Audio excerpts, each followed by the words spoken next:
it's a county issue, but hey, they're looking at it. Okay, next question. Back with Ms. Helen. Go the other way. Do you still feel police and fire should be such a high percentage of the budget when especially fire personnel salaries as commensurate with cities of such higher call volume? I think that the thrust of the question is whether you believe that the police and fire portion of the budget should be as much as it is, particularly since the question asker seems to suggest that our fire salaries are out of line with other jurisdictions that maybe have a higher call volume. I think if I'm elected, I'll reevaluate that. From what I understand, the budget for the police department's around $10 million a year to fund that. As a council member, I would keep the purchases local that we do. We've purchased every fleet of new vehicles off the nose. I feel like that's just a disadvantage to our community, and I feel that we need to reevaluate salaries depending on experience and the need. We're a high-risk community. We want to be safe. I believe with the new council and new city manager, everything's on the table. And I don't think that any particular department is sacred. I also do believe that obviously fire is a huge priority for us, as is police safety. However, I think that everything needs to be reviewed. I believe we can gain efficiencies. I believe that our community is very much fragmented, and that we have Douglas County, we have the city of South Lake Tahoe, and we have El Dorado County. So we have a lot of duplication in layers of those services. And I think with better communication and better workings with the other agencies that provide the same services in our community, that we can achieve efficiencies. And that would be my way of going about looking at those departments. The city faces $12.5 million of deficit over the next 5 years. Certainly a new council will have to look at every aspect of the budget to find efficiencies and to make cuts and savings. However, in doing that, I recognize what I have learned walking through the streets of this town talking to voters. Maintaining safe streets and keeping us fire safe is critical, and that has to be managed no matter what kind of budget efficiencies are sought. I'm a meat and potatoes kind of guy as far as government. I think that core services is where we really need to focus our time and our money. So I would be very reluctant to downsize the fire department or the police. To me, that's the one area that we've got going right, and I'd like to support what they're doing. You know, the city was founded for police, fire, and snow removal. And one of my main priorities is to keep our city safe. So I think that we have to look hard at the police, fire, and snow removal, and looking at what's been cut in the past, I don't think that we can cut any further. Thank you. I'm a big advocate of police and fire. You got to remember, they work 24/7. Crime doesn't stop at 5 o'clock at night, and fires don't stop at 5 o'clock at night. So it's very critical we maintain the best force we have. Most of those employees are police and fire in the city. You only have 200 employees total. I always ask you, do you want a paramedic that qualified the bottom third of their class, or do you want a paramedic that came in the top of their class? I want the best paramedics, best fire, best police department I get, and I think we have it in this town. Thank you. The city's projected budget for 10 and 11, police and fire account for $14 million of that budget. I support police and fire. It's a very important core service. However, projecting out in the 5-year budget plan, there does indicate that there are possible cuts in that department as well. Doug Chanovich, safety is #1 priority with me. I have 2 children, but fiscal responsibility is #2. And not necessarily in just those 2 departments, but when did it become, it's like winning a lotto with some of the government jobs, is where once you get elected, I'm looking at like the head sheriff of El Dorado County, the guy's making over $200,000 a year, and then after retirement, I'm told he still gets over $200,000 a year. But to me, that's way out of line. But yes, I definitely would make sure that the pay is proper, but not over. Okay, did I miss anybody on that question? Getting running, okay. And just point of order, our current sheriff right now is actually appointed as opposed to elected, but I understand your point. Okay, and I hope I get this question right because I'm having trouble with one of the words. So if the author of the, if I get it wrong, if the author of the question would just let me know, we'll re-ask it. And I will start with Ms. Curry. If Heavenly allowed lift-assisted mountain biking, how will it affect the city of South Lake Tahoe, and what roles should the city play in this matter? Is that a correct recitation of the question? In other words, people taking their mountain bikes up on the lifts? Yes? Okay.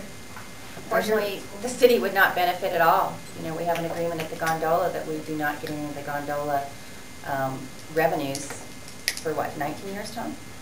30. 30 years. Well, 19 and, years, it's been 11 years. And at Ski Run, we're not within the city limits, so I'm in favor of actually having mountain bikes go on the mountain, but the city of South Lake Tahoe will not benefit one iota.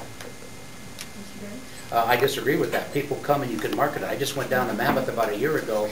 Tremendous amount of business they do in the summer with mountain bikes on the hill. So we will benefit. They're going to stay somewhere. They're going to eat somewhere. And they're going to spend money somewhere on entertainment. So it's a good asset.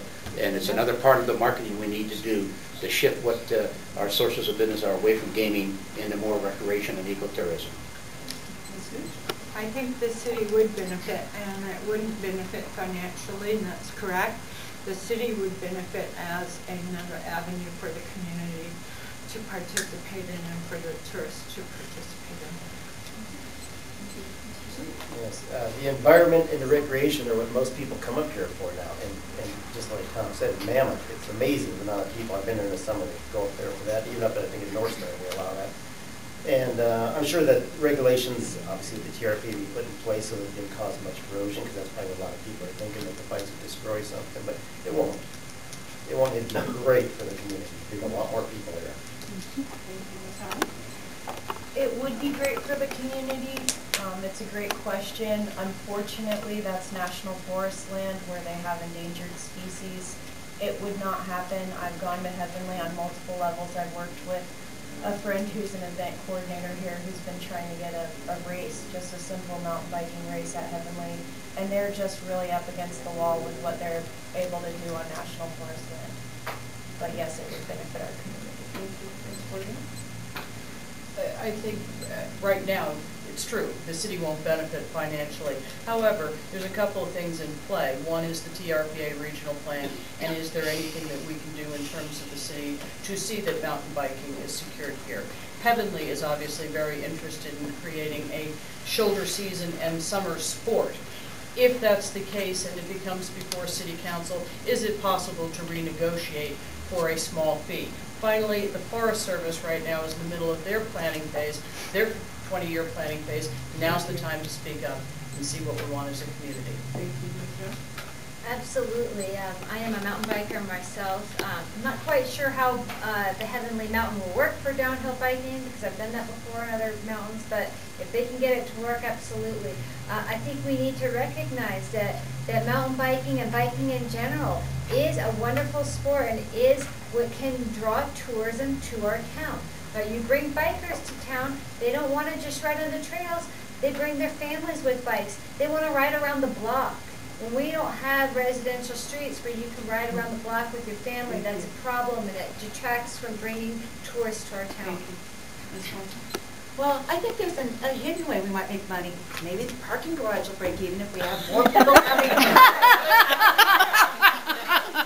So there's more than one way to skin that cat. But seriously, as we look at it, I think you've heard, clear consensus of understanding. The city doesn't directly benefit, but bringing more people here and finding more ways to work together and being proactive in dealing with all the planning updates and working across, not just with as a city, but with our corporate partners is an important way to take care of our community. Well, I actually, former publisher and editor of Ski West magazine, we were rated #1 in 7 countries. I created the magazine to promote Lake Tahoe, so I know a little bit about the tourist industry. I can tell you that every major destination ski resort that I know of already has these programs. It's absolutely appalling and unbelievable to me that these programs haven't been instituted here. Thank you. All right, next question is back to my form here, and we'll start with Ms. Fortier. How will you help mitigate the losses to business from the Echo Summit closure? That is a tough one, isn't it? One thing is to promote the scenic route. How can we drive the lake and see it all? And what can we do in order to promote the entire of the lake?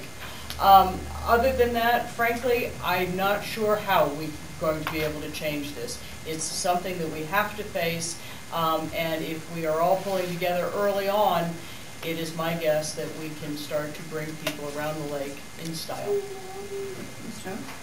Yeah, I think we need to look at a transportation plan of how we're going to transport tourists to our town. And, you know, if we need to partner with a transportation agency to bus people in and do that, then we need to do that. We need to be able to get people here, and we need to be able to offer transportation once they are here. That is a short time frame, which is going to hurt local businesses, but we need to look more long-term. And the long-term, I see solutions to the problems we have in our town are transportation, roads, and infrastructure. So although it's going to be a short-term pain, we need to look at the long-term. And long-term transportation into the basin is something that we need to look at, because even when Highway 50 is going in the winter, sometimes it's hard to pass. Ms. Swanson. Do any of you know who C.C. Meyer is? That's what I'm praying for. C.C. Meyer is the contractor that has set records all over the state year after year after year. Every time he gets a public works contract, and he's got 3 months, and he does it in 2, he does it in 1. That's what I'm praying for, number one. As a person who commutes out of this area, tomorrow I'm commuting again down to Sacramento to work in the state capitol and to come back. I know how painful it is, and it is going to hurt. And I am hard-pressed for good answers, because frankly, being one of those people who does it, it's hard enough to try to get in and out on a one-lane street. Being on a bus with 50 other people isn't going to be much easier or much more palatable. We really do have to look at making that wraparound work, making that less painful as we take the Immigrant Trail. And